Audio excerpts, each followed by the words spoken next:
The Christmas Eve dinner at my parents' estate in Connecticut was exactly as insufferable as I'd anticipated. Crystal chandeliers cast expensive light over a table set with china that cost more than most people's cars. My family sat around it like a board of directors evaluating quarterly performance, except the only thing being evaluated was me. "So Rachel," my Aunt Patricia began, swirling her third glass of wine. "Still writing those little news stories?" I set down my fork carefully. "I'm still in journalism, yes." The table erupted in knowing laughter. My cousin Brandon, who worked at my uncle's hedge fund, smirked from across the table. "Journalism? God, that's still a thing? I thought the internet killed that industry years ago." "The industry has evolved," I said evenly. "Evolved into irrelevance," my father added, cutting into his prime rib with the precision of a man who'd spent 40 years making corporate enemies. "Nobody reads news anymore. It's all social media and influencers now. When are you going to accept that you picked a dying field?" My mother patted my hand sympathetically, which somehow felt worse than the criticism. "We just worry about you, darling. You're 34. Still renting that little apartment in the city. No husband, no children. And now this career that's going nowhere." "My career is fine, Mom." "Fine," my sister Victoria scoffed. She was 2 years younger and worked in luxury real estate, selling penthouses to the kind of people who appeared in the society pages she assumed I'd never make it into. Fine is what people say when they're settling. I closed a $20 million sale last week. Brandon's fund just raised $3 billion in new capital. Cousin James is launching his third startup. "What have you done this year besides write articles nobody reads?" "I've been working on a project." "A project?" Uncle Richard repeated, his tone dripping with condescension. He ran a private equity firm that had made him obscenely wealthy and insufferably arrogant. "Let me guess. Some investigative piece about corporate malfeasance that will get a few thousand clicks and change absolutely nothing?" "Something like that." "That's the problem with journalists," he continued, warming to his favorite subject. "You people think you're changing the world with your little exposés, but you're really just entertainment for people who want to feel morally superior while doing nothing. Meanwhile, people like me actually build things, create value, make real impact." "Speaking of impact," Aunt Patricia interjected, "did you hear about the Morrison merger? $8.5 billion. Can you even imagine that kind of money, Rachel? That's real power. That's real influence. Not whatever tiny salary you're making at that news blog." "I don't work for a blog. Website, blog, whatever," she waved dismissively. "It's all the same. Digital nonsense that will be forgotten in a week." My cousin Sarah, who'd married into tech money and never let anyone forget it, leaned forward. "Honestly, Rachel, have you ever considered transitioning into something more sustainable? My husband's company is always looking for people who can write marketing copy. It pays well. Much better than journalism, I'm sure." "I'm not interested in marketing copy." "Of course not," my father said heavily. "That would require pragmatism. You'd rather cling to some romantic notion of journalism mattering while the world moves on without you." "The world hasn't moved on from journalism. The revenue numbers say otherwise," Brandon chimed in. He loved talking about numbers, especially when they proved his point. "Traditional media companies are hemorrhaging money. Newspapers are dying. Even the big networks are struggling. Your entire industry is circling the drain." "Some companies are struggling," I acknowledged. "Others are adapting." "By adapting, you mean getting bought out by tech companies or going bankrupt," Uncle Richard said. "Face it, Rachel. You've spent your entire career in a field that's becoming obsolete. The smart money got out years ago." "I'm not looking to follow the smart money." "Obviously," Victoria muttered. "You're still renting." My mother sighed. "We bought Victoria her condo, as a gift for making partner at her firm. We'd happily do the same for you, Rachel, if you just settle down, find a nice man. Maybe consider a more stable career." "I have a stable career." "Darling, be realistic," my father said. "You're a writer at a news organization that probably pays you, what, $60,000 a year? Maybe 70 if you're lucky? That's barely enough to live on in New York. Meanwhile, your sister is making 6 figures, your cousins are making 7. Even your younger brother is out-earning you, and he just graduated business school." My brother Marcus grinned from his seat beside Victoria. At 26, he just accepted a position at Goldman Sachs and couldn't stop talking about his signing bonus. "No offense, Rach, but yeah. My starting salary is probably double what you're making after a decade in journalism. Maybe it's time to admit you made the wrong career choice." "I didn't make the wrong choice." Then why are you still struggling? Aunt Patricia asked, and she actually sounded curious rather than cruel. If journalism is such a viable career, why aren't you successful? Where are your accolades? Your promotions? Your big scoops that change everything? Some work takes time. Time, Uncle Richard laughed. That's what unsuccessful people say when they're afraid to admit they've failed. You've had time, Rachel. You've had over a decade. What do you have to show for it? I could have told them. I could have explained that I'd spent the last 18 months orchestrating the largest media acquisition in modern history. That I'd been working under an NDA so ironclad that even my lawyer had to sign a separate NDA just to review it. That the little news stories I'd been writing were actually strategic pieces designed to shift public perception and market positioning ahead of the announcement. I could have mentioned that the name on the acquisition paperwork wasn't Rachel Chin, struggling journalist. It was R.C. Morrison, the pseudonymous founder and CEO of Morrison Media Group, a company that had quietly built a portfolio of digital properties, international news bureaus and content platforms over the past 8 years. I could have told them that the $8.5 billion acquisition Aunt Patricia mentioned wasn't just something I'd heard about. It was something I'd executed. But I didn't. I never did. I have my work, I said simply. That's enough for me. It shouldn't be, my mother said sadly. You're wasting your life, darling.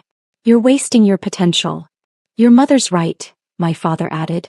You were top of your class at Columbia. You could have gone into law, finance, consulting, any field where your intelligence would actually translate into success. Instead, you chose journalism. Why? Because I believe in it. The table went quiet for a moment and then they laughed. Not cruel laughter exactly. More like the indulgent chuckling of adults watching a child insist that Santa Claus is real. You believe in it, Brandon repeated. That's adorable. Really. But belief doesn't pay the bills. Belief doesn't build wealth, Uncle Richard agreed. Belief doesn't get you into the circles that matter, Victoria added. Belief doesn't attract a quality husband, Aunt Patricia finished. My phone buzzed in my clutch. I ignored it. That's probably your editor, Marcus joked. Calling on Christmas Eve because some minor story broke and they need someone desperate enough to work on a holiday. Another buzz. Then another. You're very popular tonight, my cousin Sarah observed. Or is your phone always this busy? It's just work. On Christmas Eve, my father said with disgust. This is exactly what I mean. They exploit you because you let them. They pay you nothing and demand everything and you just accept it because of some naive belief in journalism. My phone was buzzing continuously now. I pulled it out of my clutch intending to silence it. 7 missed calls from my CFO. 4 from my head of PR. 11 from my legal team. 3 from my head of strategic communications. And 1 text from James Rothschild, the CEO of the network consortium we just acquired. It's out. Wall Street Journal broke early. Call me immediately. My stomach tightened but my face remained neutral. Excuse me, I said quietly, standing. I need to take this. Of course you do, Victoria sighed. The dedicated journalist always on call. Probably some emergency about a typo in tomorrow's edition, Brandon said, and they all laughed again. I walked out to the foyer, my heels clicking on marble floors that had echoed with my family's disdain for as long as I could remember. I dialed Rothschild. Rachel, he answered immediately. The Wall Street Journal published early. The acquisition is public. How bad is the leak? It's not a leak. Our official announcement was scheduled for December 26th.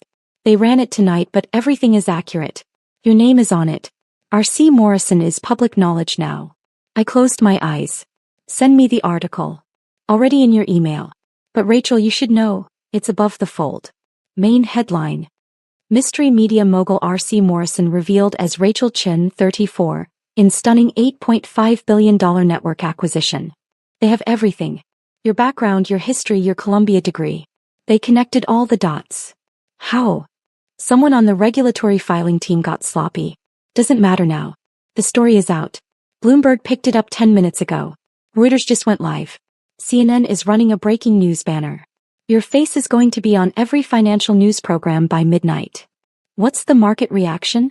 Our stock is up 14% in after-hours trading. The network consortium stock is up 22%. Investors are calling it the most brilliant media play in a decade. Everyone wants to know how you pulled it off. What about internal? The newsrooms are thrilled. Staff retention concerns just evaporated. Everyone wants to work for the mysterious mogul who saved journalism. PR is drafting statements. Legal is handling the regulatory notifications. Everything is proceeding according to plan. Just 8 hours ahead of schedule. 8 hours on Christmas Eve, he corrected. Which means you're trending on social media. The narrative is already being written. Young woman secretly builds media empire while family thinks she's a struggling journalist. It's a hell of a story, Rachel. It's my life, not a story.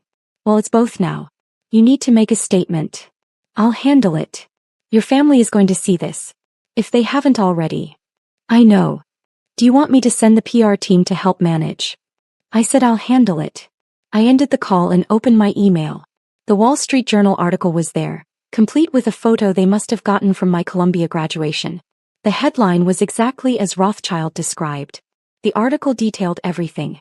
How I'd founded Morrison Media Group at age 26 using a modest inheritance from my grandmother, the only family member who'd ever believed in me. How I'd published under a pseudonym to avoid the scrutiny and sexism that plagued young women in media. How I'd quietly acquired struggling digital properties, revitalized them with quality journalism and innovative business models, and built them into profitable ventures. How I'd spent 18 months negotiating the acquisition of a major network consortium, outmaneuvering tech giants and traditional media conglomerates to secure the deal. How I'd structured the financing through a combination of strategic investors, media partnerships and my own capital. How I'd planned to revolutionize the network's approach to journalism while maintaining editorial independence. The article called it, the most significant media acquisition since Jeff Bezos bought the Washington Post.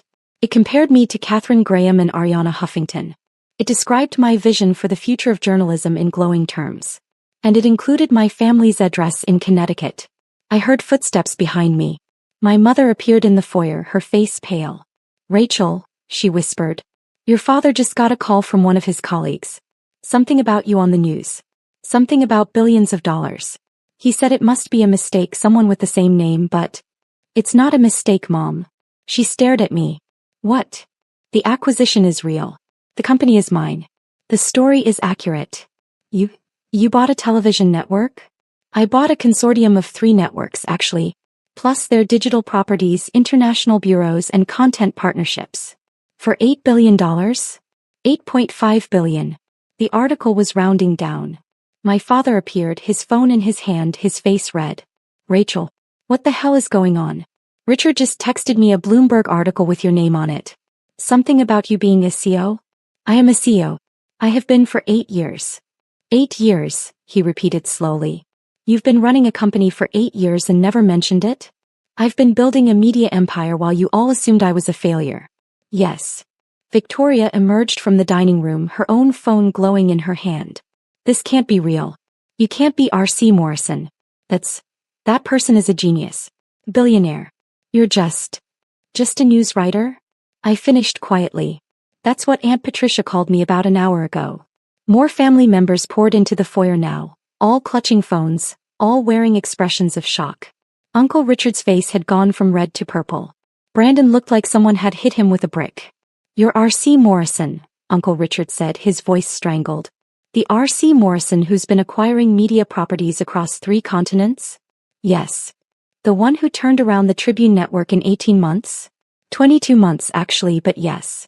The one whose worth, he consulted his phone, according to Forbes, north of $3 billion? Forbes is estimating based on partial information. The actual number is higher. Silence. Complete total silence. My cousin Sarah broke it first, her voice small. You let us mock you. For years. You sat there and let us talk about your failed career while you were secretly a billionaire. I wasn't secretly anything. I was working.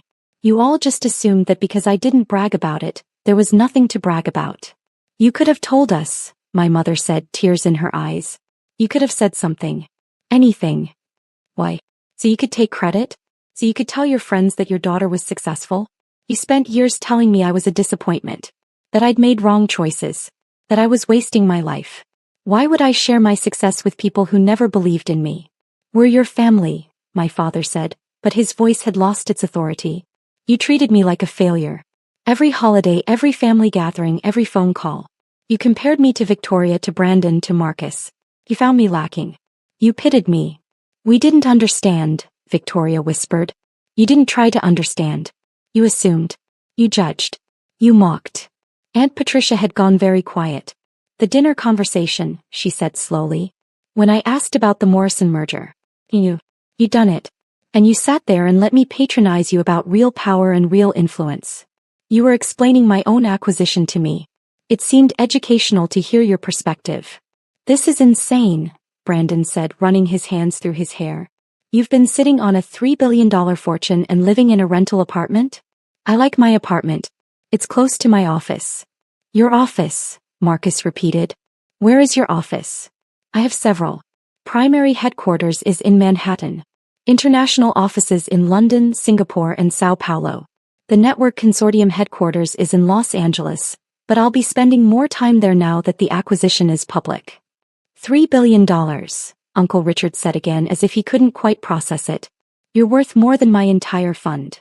$4.2 billion actually after tonight's stock movement. Your fund is worth about $2.8 billion according to the last valuation I saw. So yes, I'm worth more. He looked like he might be sick. Why didn't you tell us? My mother asked again. Why did you let us think you were struggling? I wasn't struggling. You assumed I was struggling because I didn't live the way you expected me to. I didn't buy a mansion or drive a luxury car or marry rich. I invested in my company, my vision, in the work.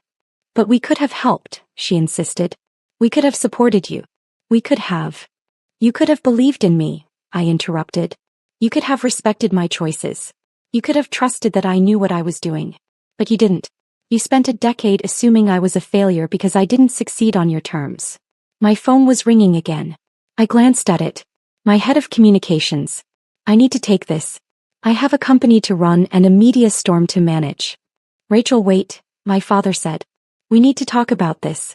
We need to understand what happens now. Now I go back to work.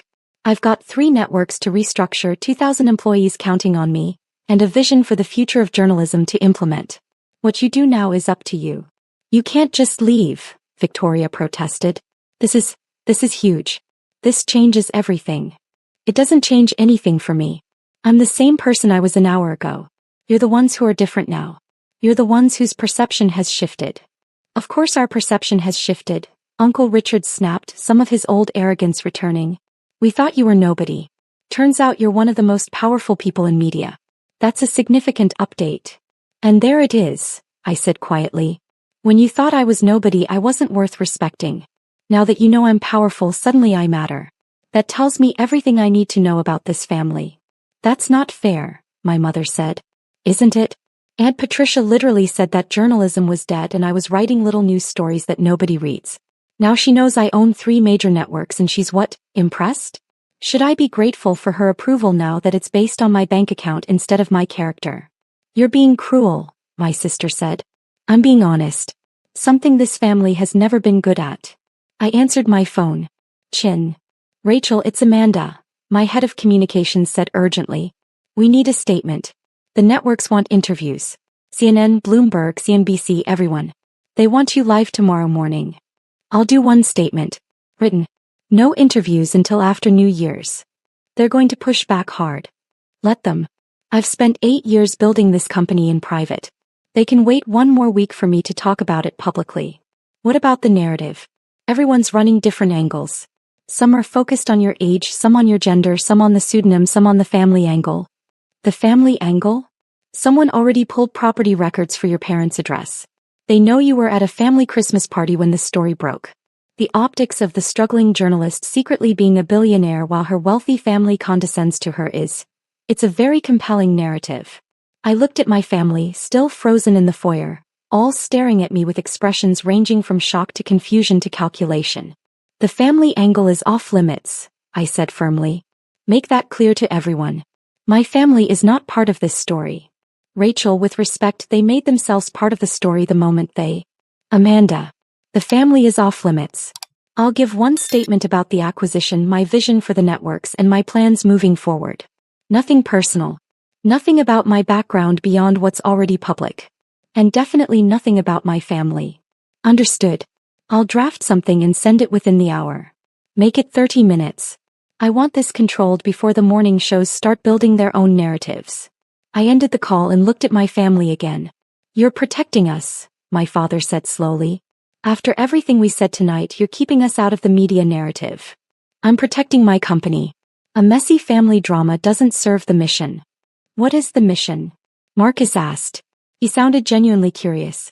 To prove that quality journalism can be profitable. That integrity and innovation can coexist.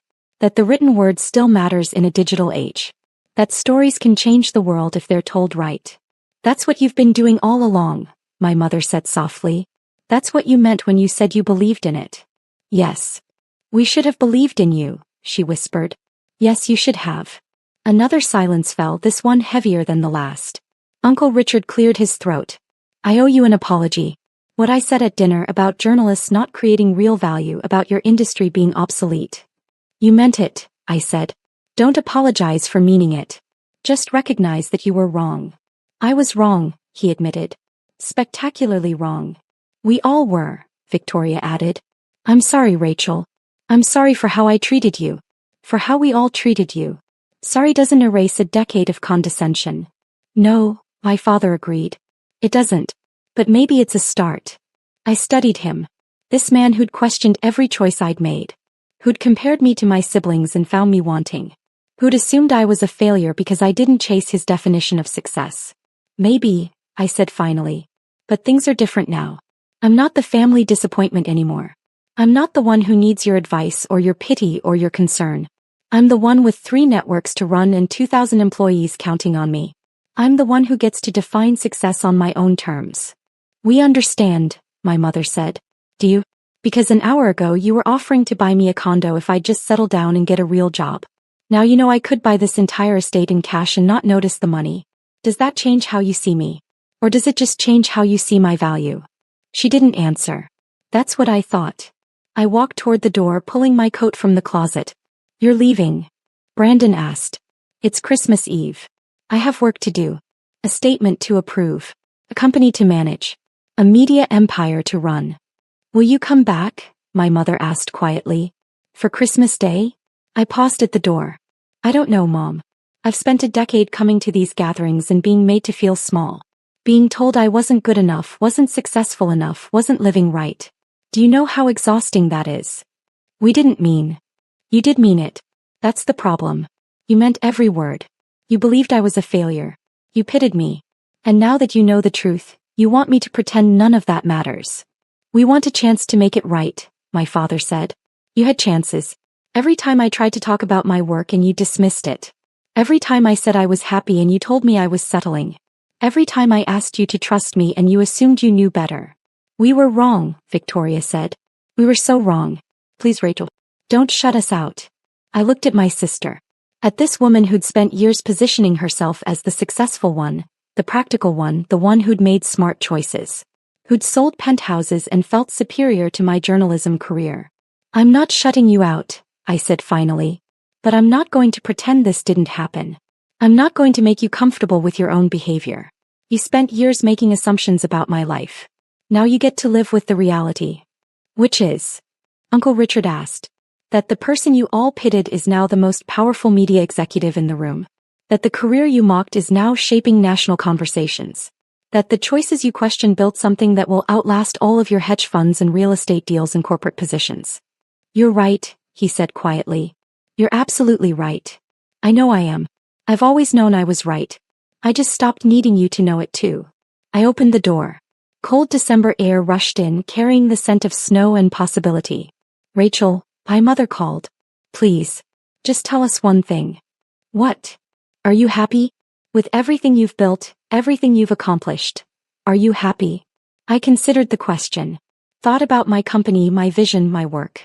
Thought about the 2,000 journalists who'd just gained job security because of my acquisition. Thought about the stories that would be told, the truths that would be uncovered, the difference that quality journalism could make. Yes, I said simply. I'm happy. I'm exactly where I want to be, doing exactly what I'm meant to do.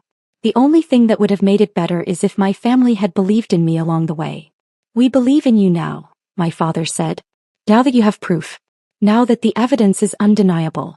Now that my success is public and verified and impossible to dismiss. That's not belief, Dad. That's just acceptance of facts. I walked out into the cold Connecticut night, leaving my family standing in the warm glow of their expensive foyer. My phone was already ringing again. Investors, board members, journalists, all wanting a piece of the story. But the real story wasn't about the acquisition or the money or the power. The real story was simpler than that. I'd spent a decade building something that mattered while the people who should have supported me assumed I was failing. I'd proved them wrong without ever needing their validation. And now, walking away from their shock and their apologies and their sudden respect, I felt lighter than I had in years. Epilogue. The official announcement went out at midnight. My statement was brief, professional, and focused entirely on the vision for the newly acquired networks. I didn't mention my family. I didn't mention the years of doubt or dismissal. I just talked about journalism, integrity, and the future. By morning, I was on the cover of every major business publication. The mystery mogul revolutionizing media. Rachel Chen's brilliant gambit. How one woman saved journalism while everyone thought she was failing. My mother called 17 times. I didn't answer. My father sent an email titled, "We need to talk." I archived it. Victoria left a voicemail saying she was proud of me. I deleted it without listening all the way through. But my grandmother's voice, the one I kept in my head from all those years ago when she'd given me that inheritance and told me to do something that mattered, that voice was loud and clear. Show them what belief looks like, she'd said.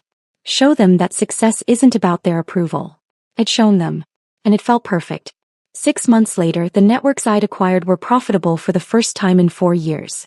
18 months after that, we won our first Pulitzer for investigative journalism. My family eventually accepted that I wasn't going to pretend Christmas Eve never happened. We had a tentative relationship now. Polite, professional, distant. They'd learned to respect my work. I'd learned that some wounds don't heal just because the facts change. But none of that mattered as much as the work itself.